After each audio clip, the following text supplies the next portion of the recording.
residents of Beacon Hills. Welcome back to Welcome to Beacon Hills, a Southgate Media Group podcast dedicated to all things Teen Wolf related, as long as it is the MTV show and not the 1980s movie.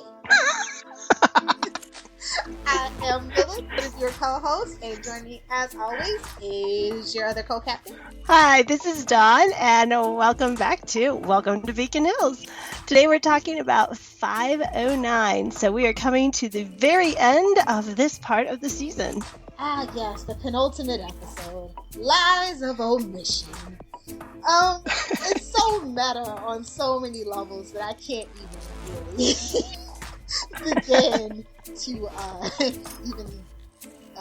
it's just a mess because I'm so confused.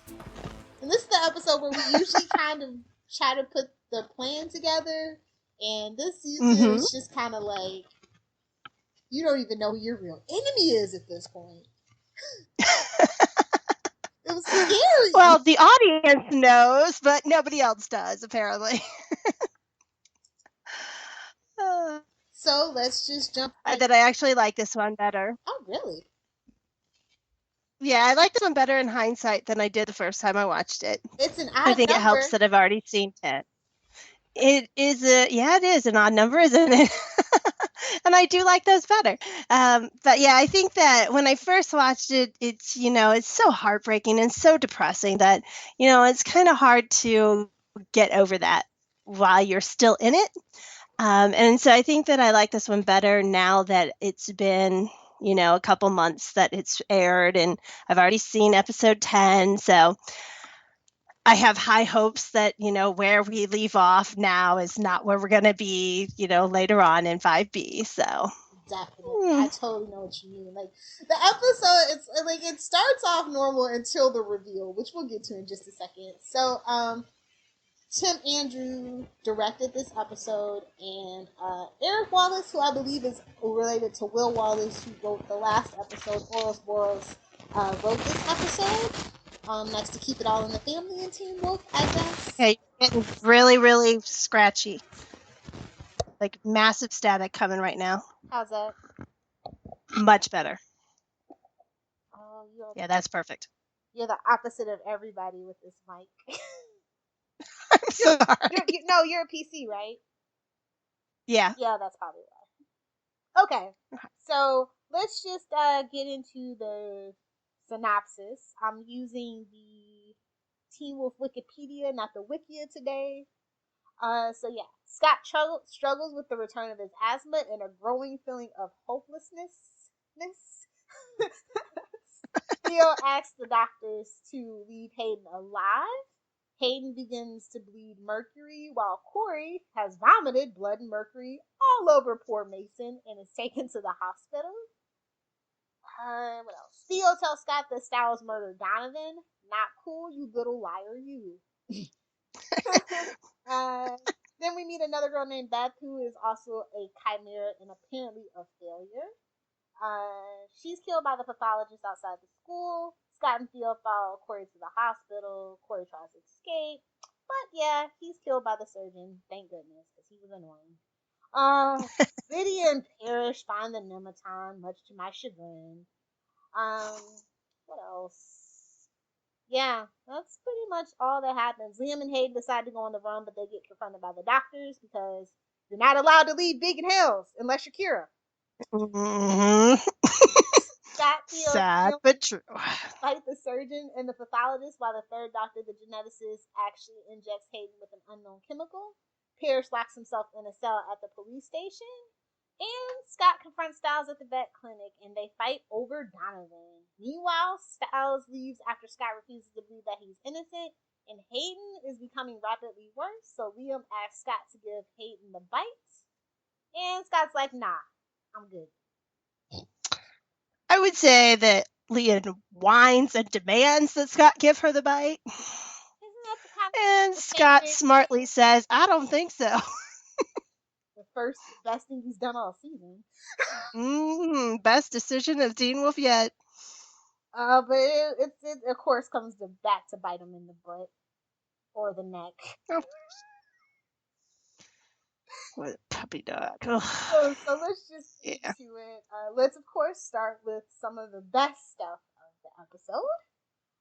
Hmm. We're talking scenes, lines, moments, general feelings of happiness, which were far and few between. Unless you're a shipper. Yeah. I'll start, I guess. I remember feeling really happy because I knew there was a Lydia Styles team up coming. So while they didn't do much, it was still nice to see that the detective bros hanging out, trying to get stuff done. And bonus points for Lydia, who decides that honesty is the best policy. She's Mm, the only one. we'll talk about that a little later in my not so good stuff of the episode. Uh, um, I am going to start with a controversial choice. I am all about Cody Christian in this episode. Yay, she That joined the Cody guy, Christian bandwagon. Welcome aboard, ma'am.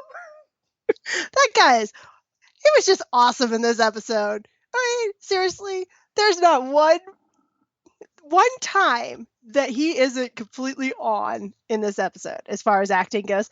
The acting all around was awesome in this one. I think they took a step up again. They always do when it comes to the high dramatic moments.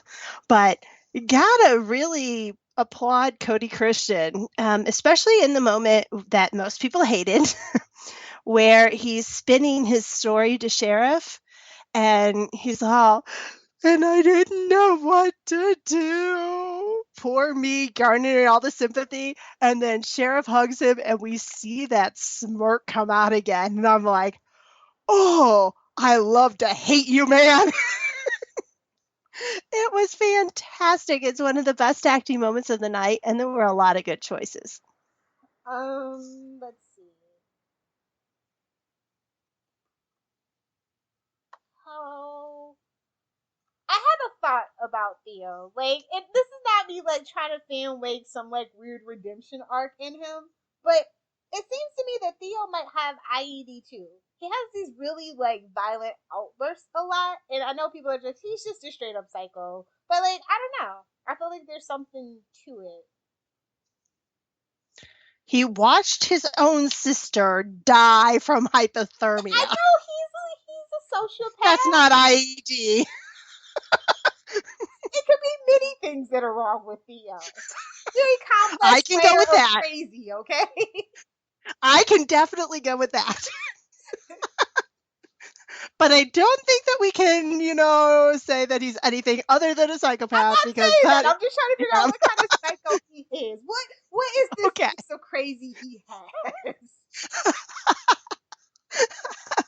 And I do have to hand it to Cody because it actually makes me care and makes me curious. Like he's just not some bland villain. Like I just want to know more about why he's doing what he's doing. Like, Well, I'm going to say it. I think that Theo is the second best villain in the show's history. I agree. I like him more than the Canema now. Ooh, I know. scandalous. I know. But Theo just cracks me up. He's so evil and he's so good at it. I He's mean, he's competent, Dawn. smart. I know. And competent is always more entertaining to watch. So, yeah, I like him. I think he's fantastic. If they try to redeem him, I might have to go to wherever it is Jeff Davis is residing at now and hurt someone. Because this man was made to be a villain. Oh, he's fantastic. I would say another thing that I really, really liked about this because it intrigues me and I hope it actually goes somewhere. Science Mom knows. She totally knows. And Malia's the one who figured it out. And I love, love, love that. I I actually hope this is going somewhere great. I go what did I call it? Oh, it's there's a new Mama Bear in town award. Goes to Natalie Martin for telling the kids that hey, maybe it's okay to focus on yourselves. I prefer to think she's evil. Yep, I do. You think she's the other? You think she's one of the dread doctors? I've heard that theory. Because there is a I don't think female she's dread one of the doctor. dread doctors. Definitely. But if she is the female dread doctor, because we've actually seen the female dread doctor's head, um, she's got some nifty Dirac magic thing going here. I think they all do, So I don't think actually. she's a maybe. I don't think she's a steampunk scientist, but I'm hoping they've got some kind of Buffy cabal going on here where, certain people know what's in the know and are moving things to the way they want them to be. I'd love for her to become supernatural as well. But yeah, I totally love how Maria just wolfs out on her, just the subtle wolfiness with her eyes. She's like, Mm-hmm. I got your number, lady. Now, if Malia actually ever cares to share, this would be awesome.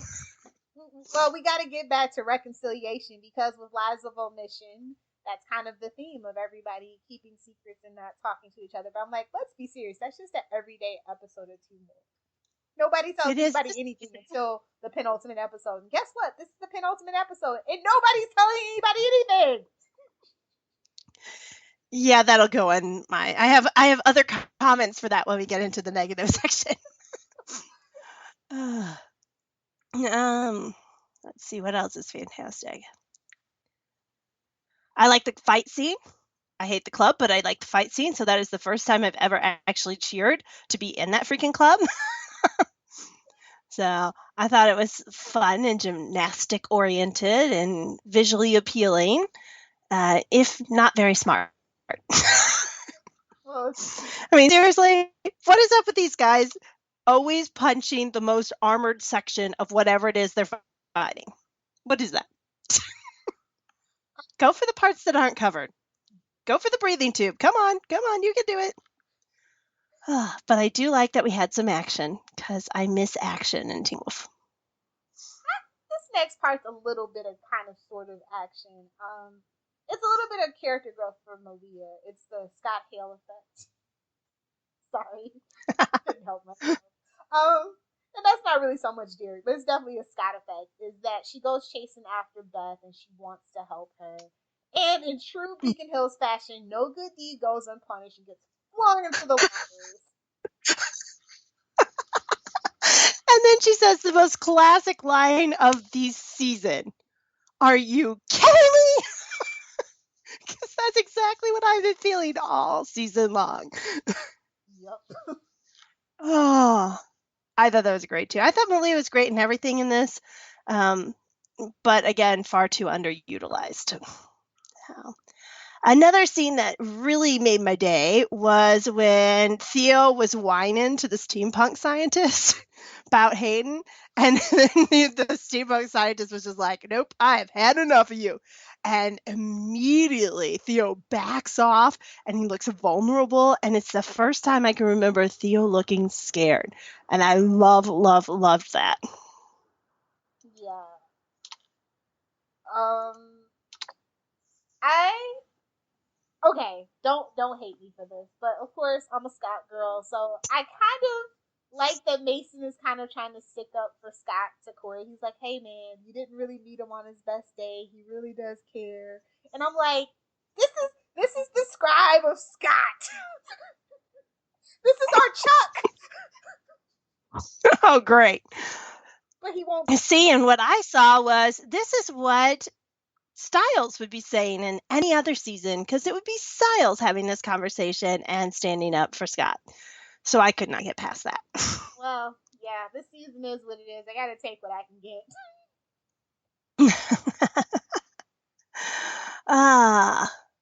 I also loved Lydia's kick butt fighting skills.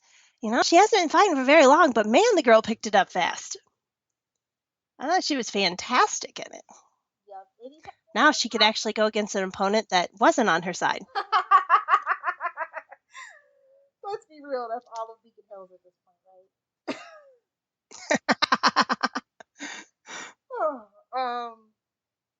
I like how, speaking of Lydia, I really like how perceptive she is. Like, she's in the car, talking to Parrish, and she figures it out. She's like, I think you already know where it is. He's like, what? Why? You made a right turn, like you knew where you were going.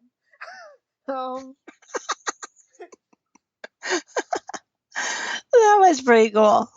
I like that too. I don't really like it, most of that scene, but I like that she's still smart in this episode. Yes. She might be the smartest one in this episode. That's not saying much, though. No, it is not, but you got to give your kudos where you can. Very true. Other things that I liked.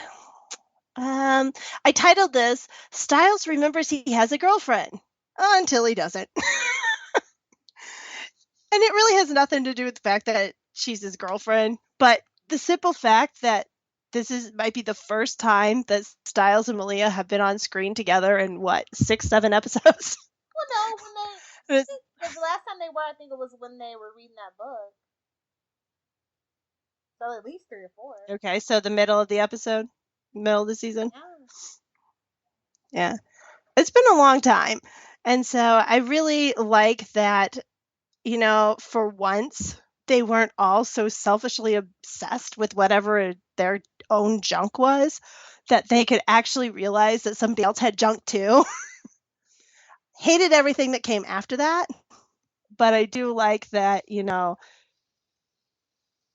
they showed that they're not completely oblivious to each other, and not each other as in Styles and Malia, but each other as in anybody in the pack.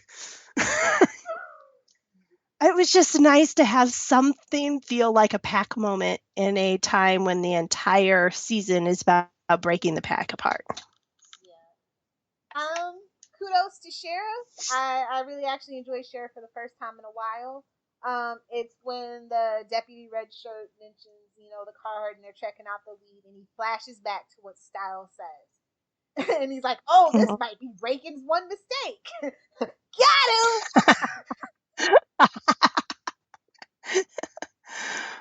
And I will continue on that and saying that as far-fetched as it is that seeing blood on the floor would automatically make people think, hey, that kid must be a murderer, because that's really far-fetched.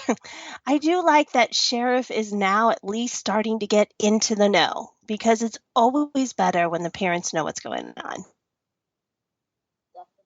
Always. Oh, I do have a line that I want to talk about.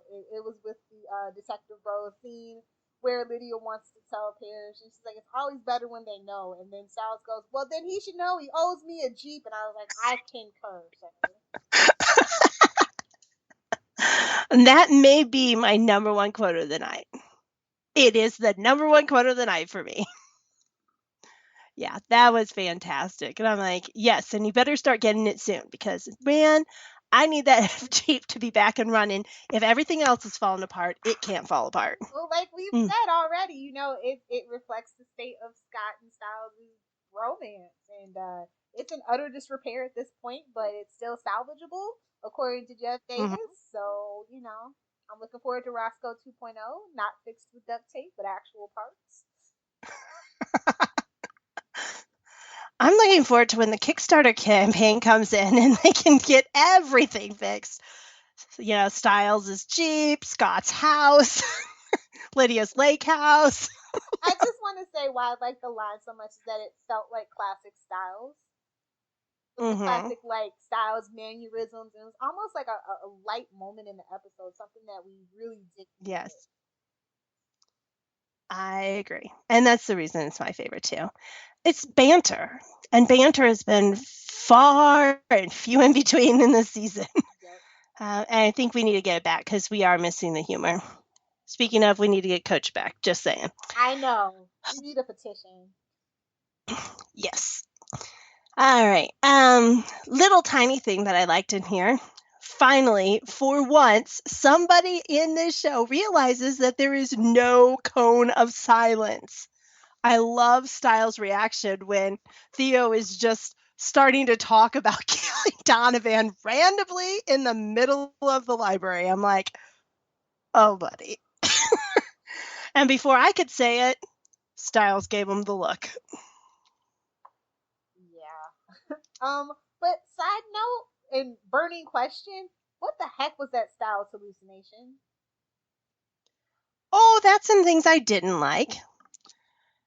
It's also in the things that confuse me. It's not the only thing in there. Definitely not.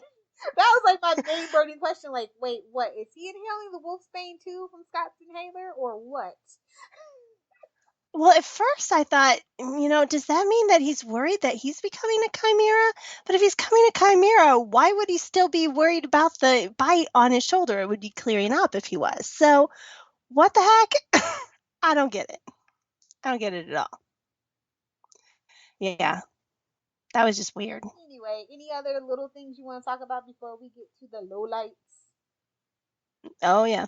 And I have some big things that I waited for last too. I thought that Screamer's nifty invisibility was kind of fun. It was like random. Wow, the boy's now invisible. Wow, now he's not. Wow, now he's dead. Good. Moving on. It just made me laugh, especially when people started tweeting out gifs of Monsters Inc. I was like, oh yeah, this is awesome. I love that they shot up Hayden with Mercury. I thought the shot looked really pretty cool. Didn't like what led up to it, but I thought that was neat. And then I liked 3 major scenes that a lot of people didn't. One of them, I liked the scene where Theo throws Styles under the bus. I thought it was very well acted. It made a lot of sense the way that he did it, for the objective that he had. Do I like anybody going after Styles? No, but I do like how he did it. I also like when Theo hints to Liam that Scott needs to bite Hayden, because never in there does Theo say, hey, you should ask Scott to bite Hayden. But he totally leads Liam right to the brink, and of course, Liam falls for it. I love Scott saying no to making Hayden a werewolf. That's one of the smartest things ever on the show. I really like the follow-up to that also in the next episode. I thought that was really well done. It made a whole lot of sense.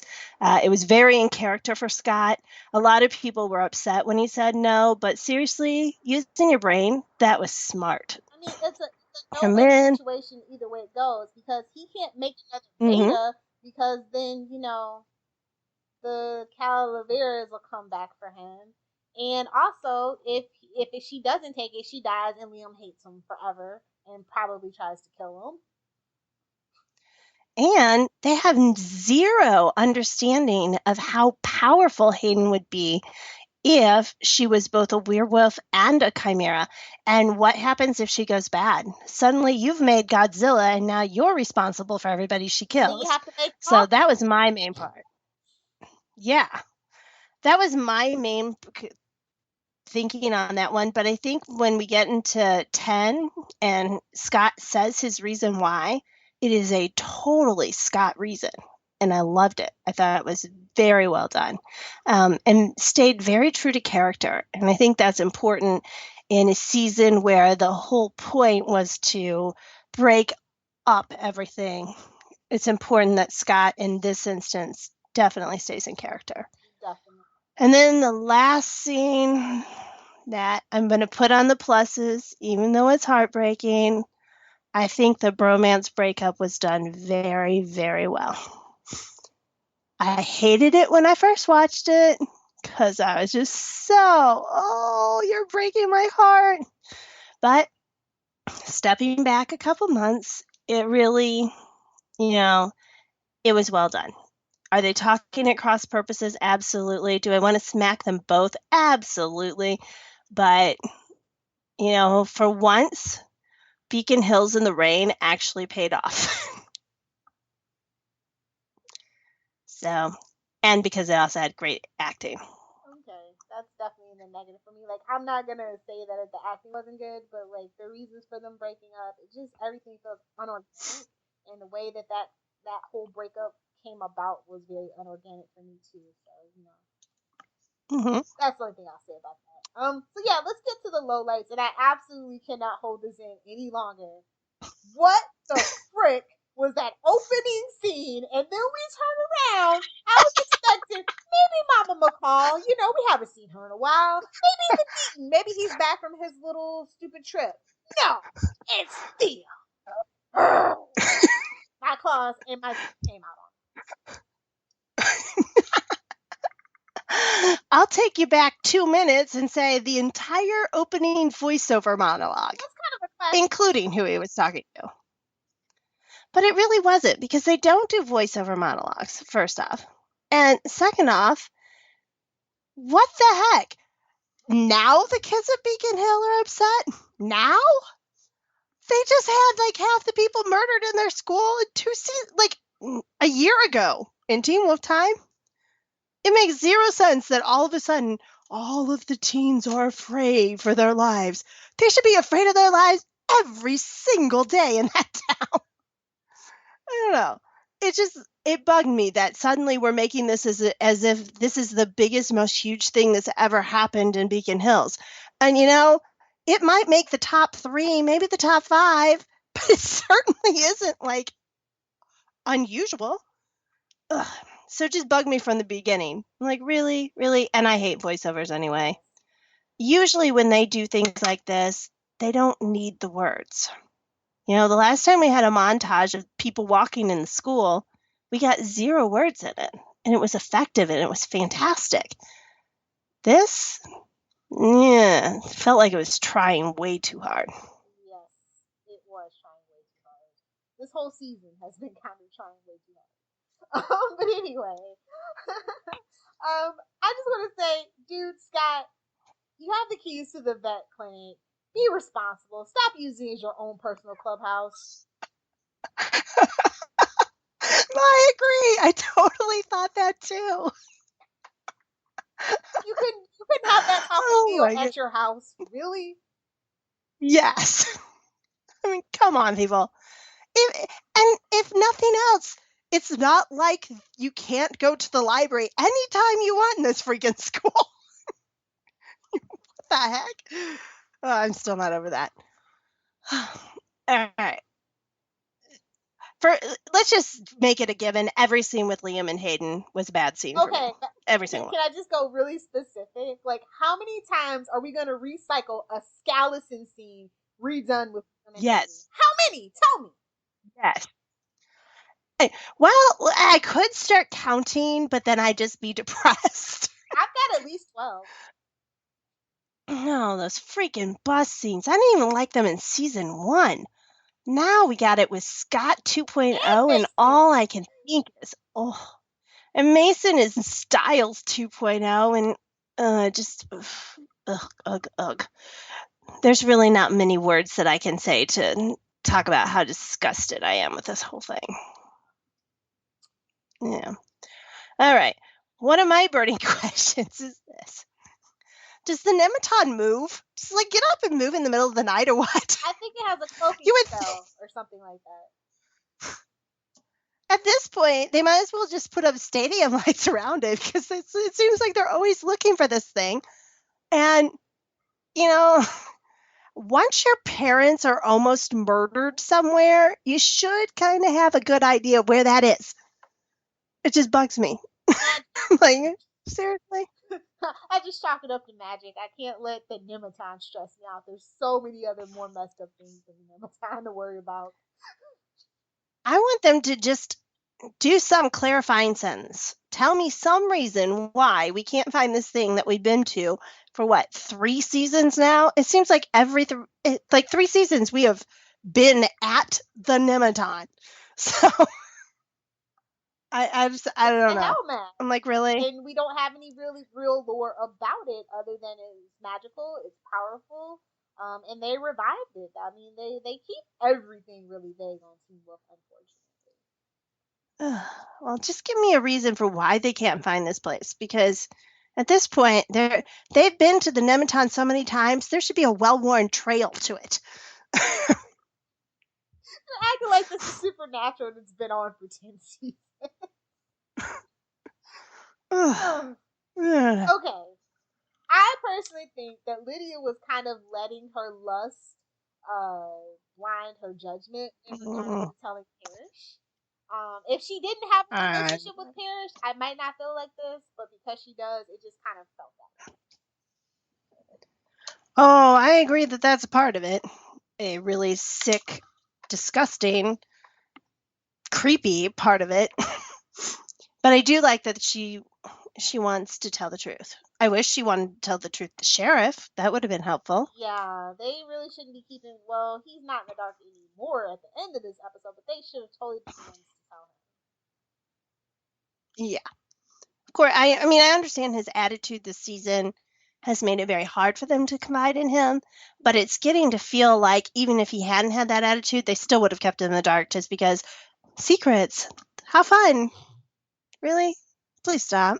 At this point, we should just all have like a Pretty Little Liars opening, and instead of the grave, everybody should be shushing their fingers around the name of time. Somebody please make me fan art of that ASAP. That would be awesome. Oh. Oh, All right. Other things that I hated. The pointless screamer workout scene with Mason. It's like Mason has a quota, and if they haven't met the Mason quota, we have to randomly put him in for reasons that really don't matter. Do they think that we couldn't have had Screamer just going off gushing blood without that scene? 'Cause we could have. You know, I don't care about this character, and this was just total filler. This is the penultimate episode. We should be answering questions and wrapping things up, not blah time with Mason. Penultimate episode. I mean, I feel like It is. They that's what they felt like. Do you know what I mean? Because it's 20 episodes into the Yeah. story, they were like, "Yeah, we still got time to kill. They won't mind." Well, even if you have a traditional 22 season, episode season, you still have that mid-season hiatus. That has to end on some kind of a high note with some kind of answers coming through and some kind of a cliffhanger. So if that's not how they're going to do this, then it needs to be the penultimate episode and we need to have it in two. I think we've talked about before how this was a great experiment. I'm glad they feel comfortable to experiment, but this experiment has failed and we need to terminate it and go back to the every season stands on its own. Yeah, I agree.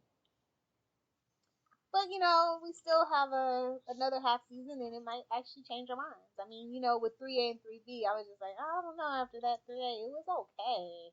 I wasn't expecting 3B to be as great as it was after 3A, so I still have hopes. Oh, me too. And I think that one scene that I saw in the preview already gives me better hope. Yes, I agree. Something that really bothered me, and I named it Clutch Your Pearls Award, is when they're in the locker room and Scott sees Liam and he's like, hey, the supermoon's coming up, we need to stick together, blah blah blah. And Liam's like, why? You can't protect anyone. And I was like, excuse you? I called that puppy biting. It's like, what the heck, Liam? Just go sit your butt down and be pointless like usual. Oh, an excellent product placement in that, by the way. What was that? Snickers, Gatorade, Nike? Don't forget the Aquafina. Oh, Teen Wolf. Man, can't live on Aquafina alone. Oh, yeah. Yeah, I agree. Speaking of questionable decisions and stupid puppy people, Hayden. Really, Hayden? These steampunk scientists walk like my granny. You can't walk faster than them. What the heck? They're never in a hurry. They're like the slow walking zombies of horror films. You know what? Maybe the mercury weighs so much that you can't manage to put one foot in front of another. I guess so, because that girl, I swear, a baby could crawl faster than she was moving. She was just like, I'm going to try and take another step. Oh, you almost caught me.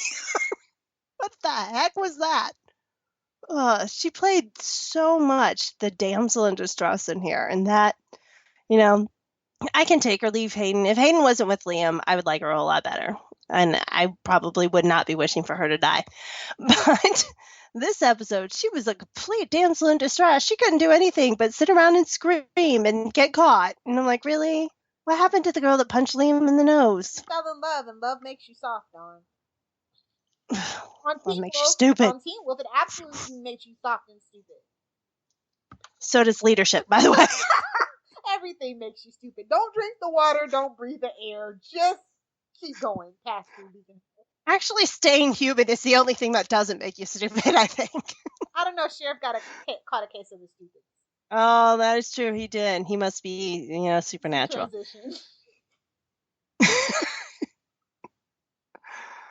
All right. Anything else on your list? Because I've got things. Okay. Seriously, Scott needs to really realize that something weird is going on with his asthma. He is a werewolf. He is a super special snowflake alpha. Mm-hmm. And that's just something like he didn't bother to like try to research it. Like, hey, this is not normal. I'm trusting this inhaler that this guy that wants to be in my pack. Like it's just weird that Scott just is so hopeless. Like that is so un-Scott McCall like. Yep. And so untrusting. So, and that works for character growth for me, provided that the steps are leading up to it and it's not just an overnight, oh, hey, now I feel this way kind of change. I think they could have done that better. But for me, I have a massive problem with the whole asthma thing altogether. Because the boy has been through 3 different inhalers at this time. No, he's so an inhaler like an addict. Like it's his crutch. Yeah. Like he's dependent. So I totally get that he's been through 3 different inhalers at this point. Mm-hmm. But the first one was some random kid's inhaler. The second one, we never figured out where that thing came from. Third one, handed to him by, our good friend Theo. So the solution to the whole asthma thing doesn't make sense in the context of the entire season. So, and I'll talk more about that, I think, next episode, because I'm like, what? That the name of the episode is Staticus Asthmaticus. Yeah. Speaking of things that don't make sense, I still don't know what the heck Malia meant when she said she's not like Scott. What was that conversation? I don't even get it. She'll first ask questions later. Don't think that Scott made her soft. Oh, see, but she hasn't been killing anybody, and she's not really. Dawn. Well, I hope she does kill somebody, and let's start with some of the people who need to go. Listen, Brett. You can be infected by some evil curse and kill off the people I hate, and then come back. That's fine. But yeah, it was just awkward. The whole phrasing, what she was saying, Styles not going after her to make sure she's okay. Everything about that was just weird. Plot point is convenient. Yeah, I don't know. By the way, Hmm? as was the supermoon, which annoys me. Oh yes. How many special moons have we been through in a year and a half? How many? Impossible. Inconceivable. Good Princess Bride, always a plus. That is what has really been nagging me at the back of my mind. I mean, if we're gonna keep this timeline, it literally makes no sense. Well, first off, I think that Teen Wolf is trying to make it appear that a supermoon is not a regular occurrence. It happens every 12 to 14 months, so it's not like it's this once-in-a-lifetime event. So I don't really understand why the timetable is so critical for the steampunk scientists, because quite frankly, they could just spend another 12 months perfecting what they're doing and, be ready to go for the next one. This is a show where Wolfsbane doesn't kill human beings when they ingest it. Creative license. This is a show where Wolfsbane is absolutely pointless because it means something different every single time it's here. Especially the super powerful one that really doesn't kill you. Okay, whatever. But yeah, I've come to believe that you cannot have a a Teen Wolf finale without it being a full moon. So at this point, I'm just like, okay, which full moon do we have now? Yeah. Come on, tell me. It's just the way Teen Wolf goes. Yeah. All right. Other things that just sucked. Phil the Idiot gets a name drop for reasons I don't understand. We already knew he was an idiot. His combo didn't have to prove that. Also, what the heck are we doing going back to that stupid club? Seriously? Really? Killed The the only good set news and about we're it? using it. That's what that's about.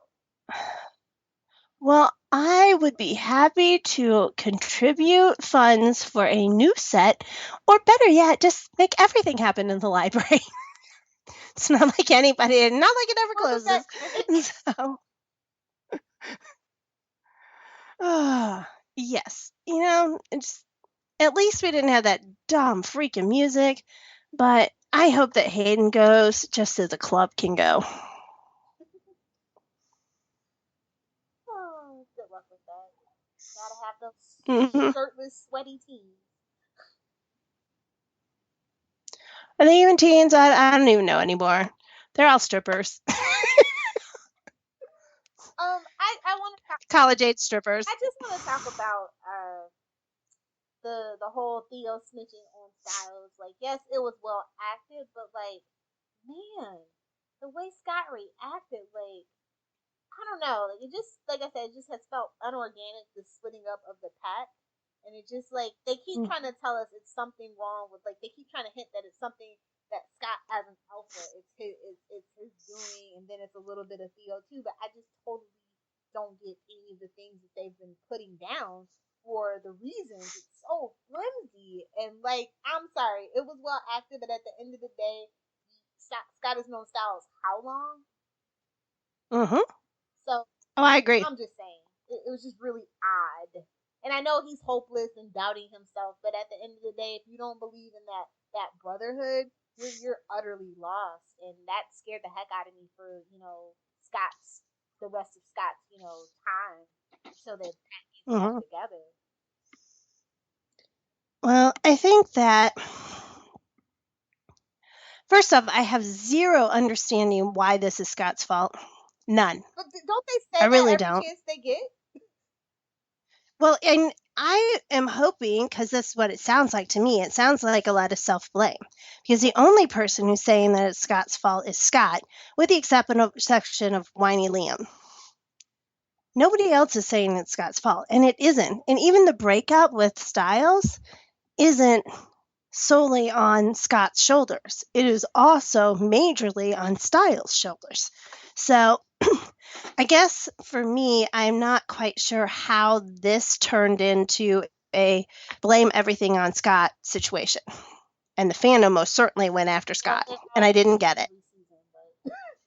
It seems like the writers Well, almost like, and they write that into the script where he's talking about it to Theo, and it's just like, I don't see it that way, so it's really yeah. hard for me to understand what's going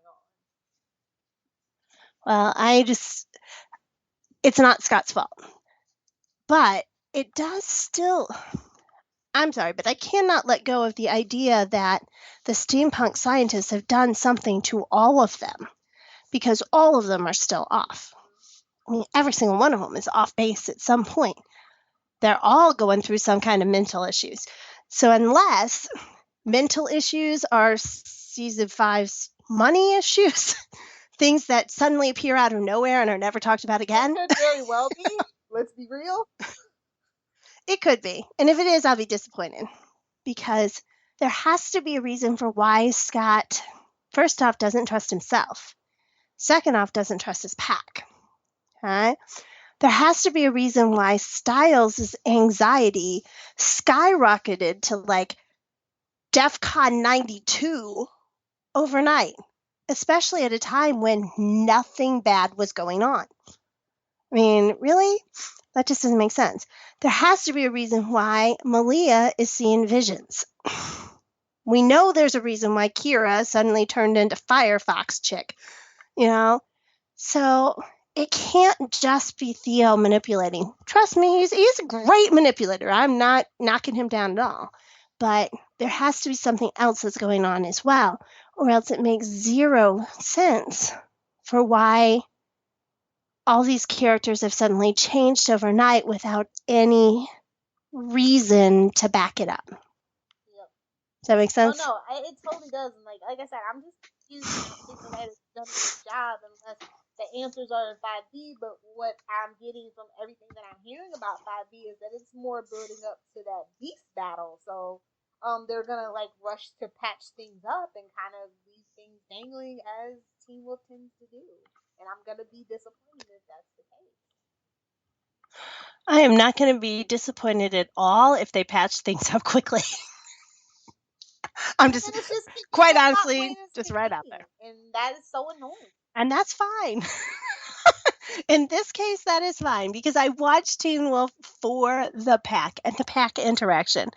And if that's not there, I can't take it. Well, some character So, development should come out of this. Is my point.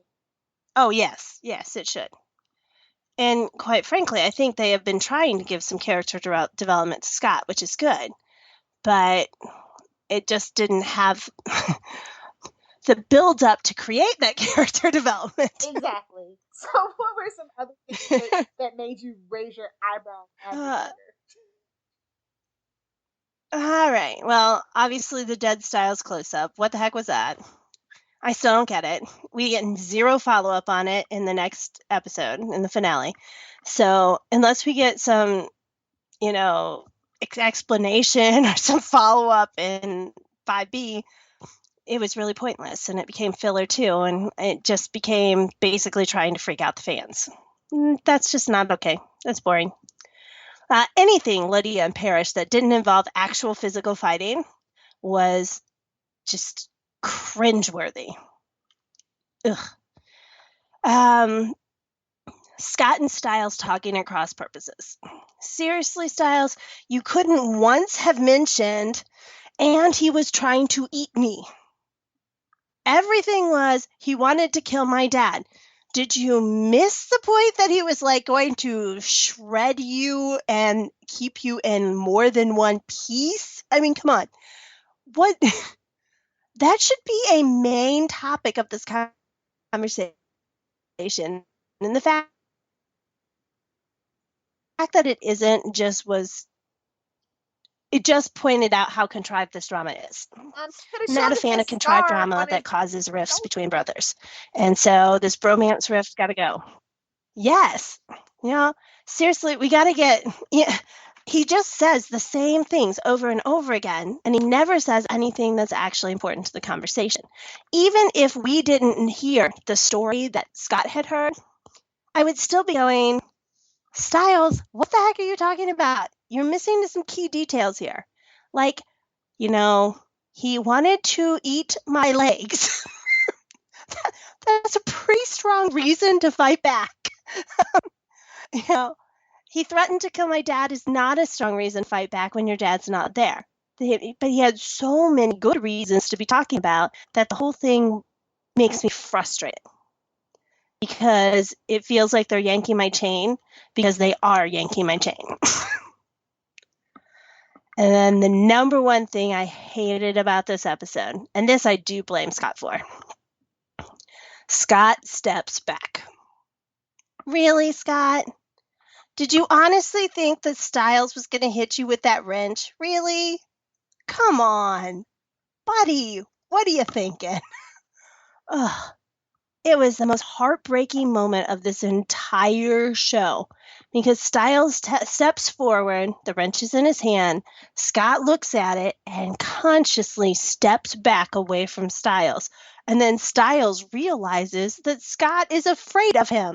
Since when is Scott afraid of Styles, period? He's a werewolf. Exactly. He's a true alpha werewolf.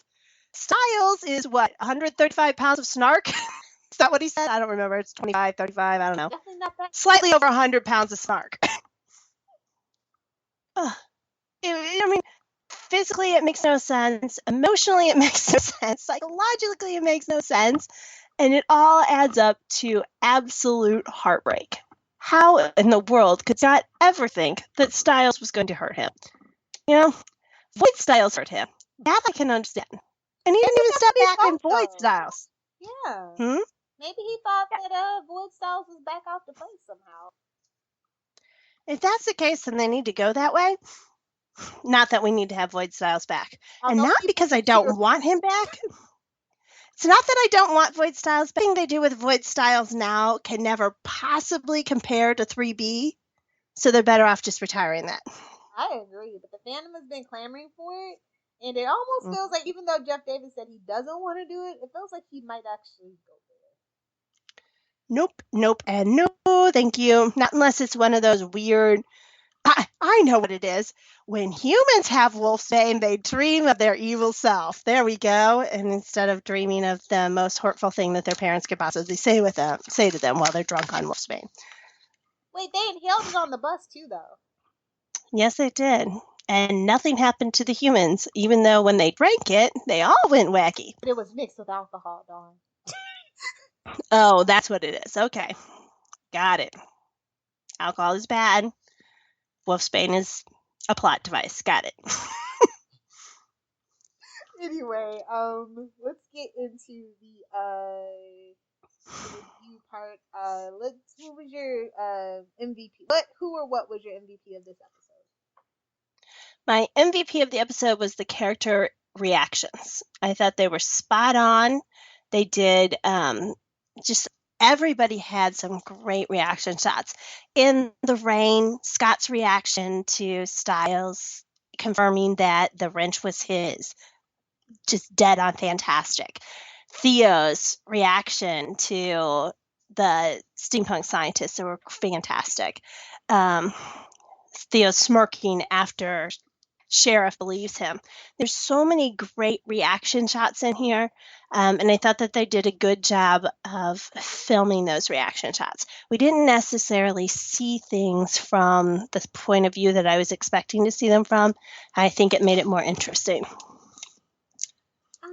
My MVP is the technical aspect of it. I thought that this was actually really well shot. I liked the choice of lighting that they used for each scene, whether it was out by the Nemeton that had a very great overcast, whether it was in the Dread Doctor's lair, it was dark and spooky ambiance. It was when Scott's talking to Theo. It's this very like slow pan with a steady cam pull back and the scoring swells. I thought this episode was very well put together on the technical side. It was just like kind of the plot, in inorganic plot contrivances that just drove me up a wall. Best character? Did I have best character? I didn't. I have best character interaction. So, my best character of the night is Theo. Agreed. He just made every scene he was in. He's really soaking it up, isn't he? He's chewing that scenery. Yes, he is. Best character interaction? Best character in action was a tie between Theo and Scott and Theo and Sheriff. Theo and Sheriff, hands down for me. The smirk sealed it. Like, you conniving little twerp. I'm gonna beat your neck.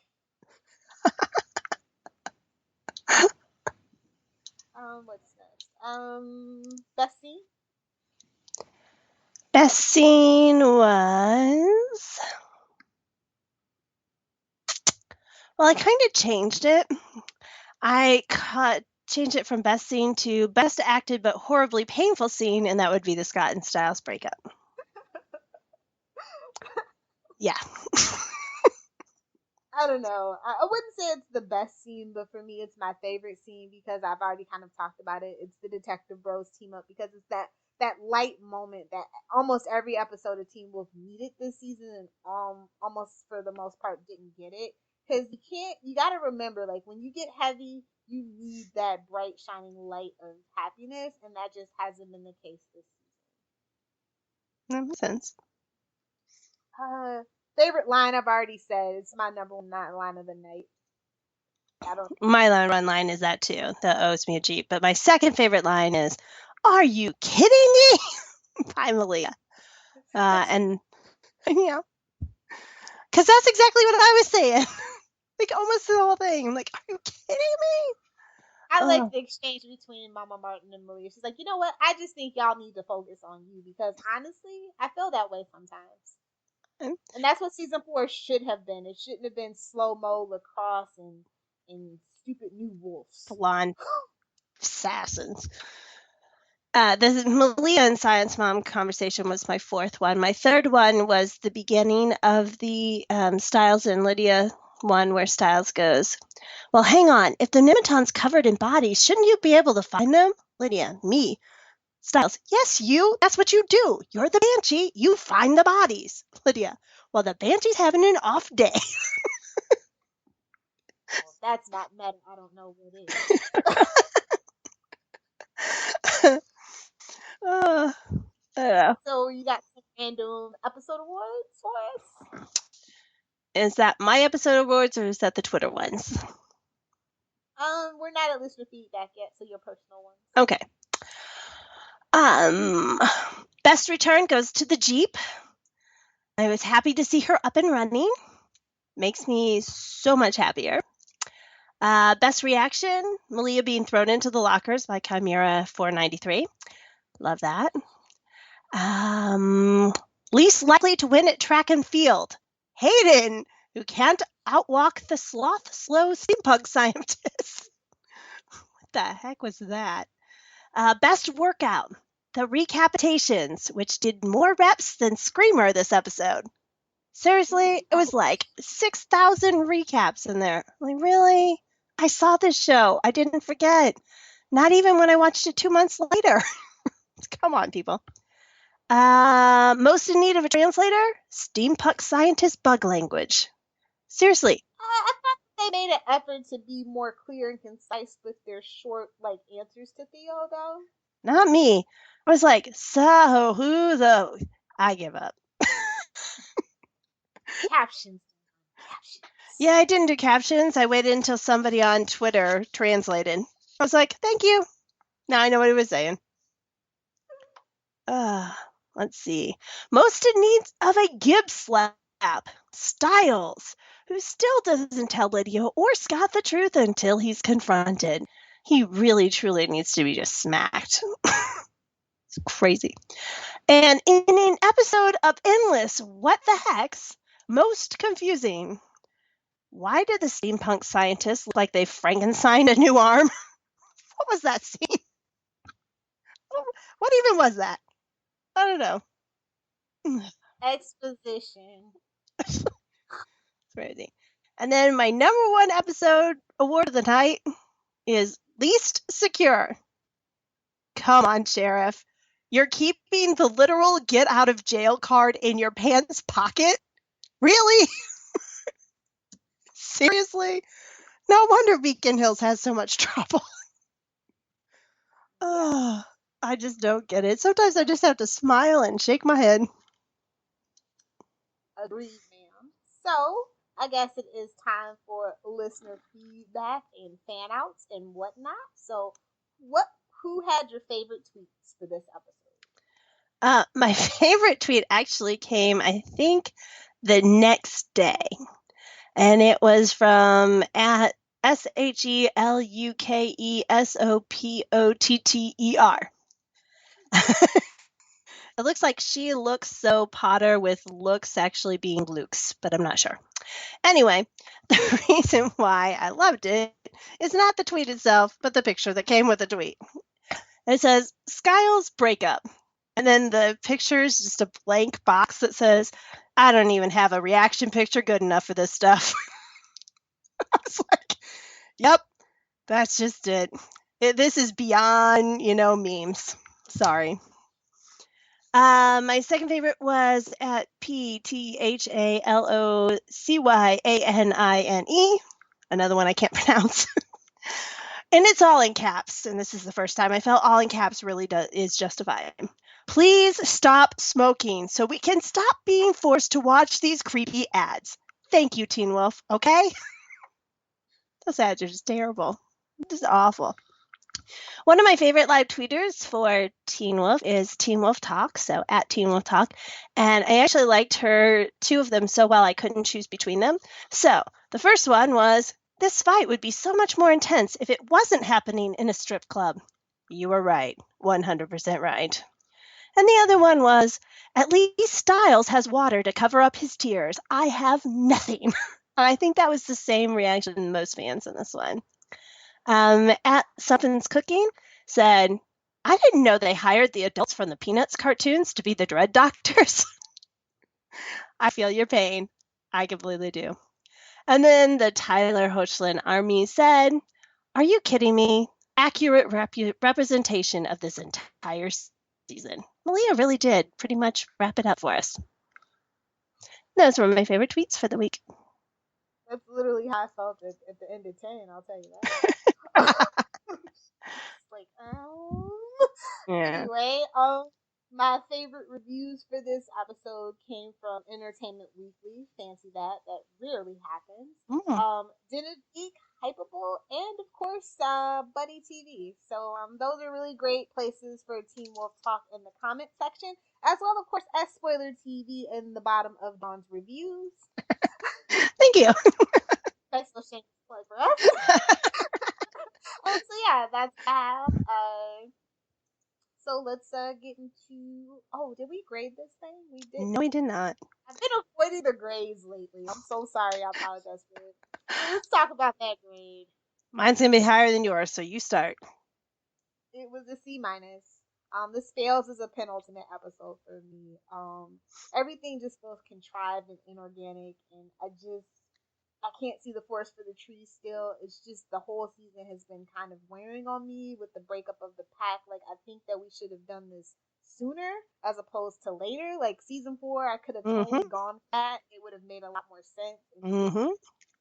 It's just hard to get through, but I do have hope for 5B now in retrospect, and it was kind of a epic fail if we would have had to record this back when it aired. I gave this a B, judging on a curve. So, and it is a curve. It's not as big of a curve as it is for you, but judging on a curve, I gave it a B because, one, we're finally getting some answers. People are starting to get up to speed. Sheriff now knows that, Theo's involved with shady stuff in the library. He's about to learn that his son's involved with shady stuff in the library. So that's a good point there. Theo's big plans are coming into play. I think that the pacing of this was far superior to a lot of episodes that we've had, and that's probably my favorite thing about it, just the fact that it moves so quickly from one thing to another. We had a lot less, we still had filler, but we had a lot less filler, and we had a lot less focus on, Mason. Screamer died, so we don't have to worry about him anymore, except maybe we do. Yeah, I just felt like this was moving in the right direction, and I think that it was very well acted. And the acting alone, and Theo's character becoming charming in a creepy way, or more fascinating in a this is going to turn bad real soon way, I think worked well for me. I didn't like that Theo became an idiot by telling 2 totally different stories to 2 characters that conceivably could compare notes. So I thought that was really kind of dumb on his part. It ended up not being a big deal, but I do think that was kind of not smart. But for all the other points, I think it's part of his plan, though, and I also think that was the seed to reconcile Scott and Styles later on. Yeah, it could be. All I know is that I think that it was heading in the right direction. I was excited about where it was going. The pacing was better. The acting was top notch. And the logic was Teen Wolf logic. So God, I wish I could just not say that about one of my shows, dude. I have Arrow logic. I have Flash logic. Supernatural logic. I have Supernatural logic. And now I have logic. And comic book logic. Well, I think that the genre itself pretty much gives license to show specific logic. So, you don't really have that problem on several like comedies or family dramas. Well, sometimes you do. Unless you're talking about little girls, then it's #Brooklyn Live. Okay. Sorry. Anyway, it's time for shameless plugs and self-promotion. Of course, you can go first. All right. The very best place to find me is, of course, on Twitter. I'm at Dawn1. That's at DAHNE1. Love to talk to people there. I live tweet lots of different shows, and I will get back into my real live tweeting routine now that my job is going a little bit easier after this week. But anyway, you can also find me at my blog. That's Dawn1 at blogspot.com. And you can always find me over at Spoiler TV. I'm writing my weekly column again, which is Last Week in TV. It comes out every Monday on my blog and on Spoiler TV. So check us out. We love chatting with you about basically all TV shows. You can also check me out at Red Shirted, the 100 podcast. Sorry, let me rephrase that. You can also check me out at Red Shirted, the 100 podcast. It's a new podcast that we're doing. We're very excited about it. And so you should check out Kristen and I over there. As always, check out SouthgateMediaGroup.com, where we have a whole lot of podcasts. I think it's over 80 podcasts now.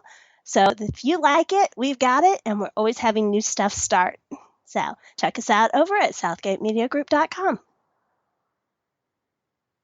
Thank you for plugging our network. Want to remind you guys to rate, review, and subscribe to us on iTunes, Stitcher, and Lisbon. All you have to do is look for Welcome to Beacon Hills, and you will find us on one of those podcatcher services. As for me, you can find me on Twitter at Lilith Hellfire. I'm on Tumblr. It's lilithhellfire.tumblr.com, and of course, you can check out my blog, blogspot.com. DCTV is back in full swing, so of course I'm back in full swing. Also, want to remind you guys that I have a kind of sort of new podcast that I want to plug. It's called World's Finest. I did the Phil posting for the Batman Southgate Media Group, and it is a DCTV comic book review show. So if you're into that, please check us out.